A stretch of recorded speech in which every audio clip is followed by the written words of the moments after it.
Ça fait une belle jambe au belge. Le problème n'est pas là, c'est qu'une nouvelle fois, on a un Donald Trump qui ne respecte rien, qui ne respecte pas la démocratie, qui ne respecte pas les règles du football et qui veut en fait une Coupe du Monde uniquement tournée vers lui. Et pour ça, il faut quand même que l'équipe des États-Unis brille un tout petit peu. Or, Balogun. Alors les amis, je vous invite à prendre le temps s'il vous plaît et regardez attentivement cette vidéo. Regardez cette vidéo jusqu'à la fin.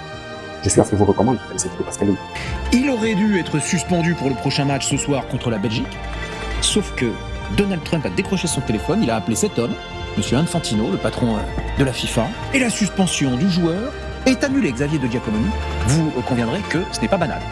Ah, c'est pas banal et puis c'est même presque méprisable en fait. Infantino et Trump sont vraiment des amis, hein, ils sont très très liés. Infantino est allé jusqu'à créer le prix de la paix de la FIFA. Pour l'attribuer à qui? Évidemment à Donald Trump, puisqu'il voulait le consoler en fait de ne pas avoir eu le prix Nobel de la paix. Juste comment il justifie Infantino la non-suspension? Parce qu'en football, pardon, vous prenez un carton rouge, la suspension pour le match suivant est automatique. Donc comment il justifie? Je suis pas du tout un technicien. J'ai l'impression qu'il n'essaye même pas de justifier. Si. Alors, il y a une justification, il y a un article obscur de la FIFA qui permet d'avoir une sorte de suspension avec sursis, si vous voulez. Si jamais il recommet une faute, alors là, il prendra beaucoup plus longtemps. Après, si j'ai bien compris. Mais le problème n'est pas là, c'est qu'une nouvelle fois, on a un Donald Trump qui ne respecte rien, qui ne respecte pas la démocratie, qui ne respecte pas les règles du football et qui veut en fait une Coupe du Monde uniquement tournée vers lui. Et pour ça, il faut quand même que l'équipe des États-Unis brille un tout petit peu. Or, Balogun est vraiment l'attaquant fer de lance, c'est un des seuls joueurs des États-Unis qui puisse éventuellement faire la décision. Moi, ce qui m'intéressait en revanche, ce sont les précédents. Et les précédents,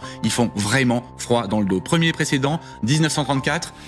La Coupe du Monde se déroule en Italie et les arbitres sont sous la pression constante de Benito Mussolini. Benito Mussolini qui n'aimait pas du tout le football, mais qui avait bien compris déjà que c'était l'opium du peuple. Il va dans les vestiaires, il menace les arbitres et à la fin, qui c'est qui a gagné à votre avis? L'Italie. Eh ben, championne du monde 34. Il semblerait, même si là, si je peux avoir quelques lacunes, il faudrait me pardonner. La FIFA ensuite a sanctionné et radié à vie 2 arbitres quand même. Là, il y avait eu un semblant de justice. 1938, la Coupe du Monde se déroule en France.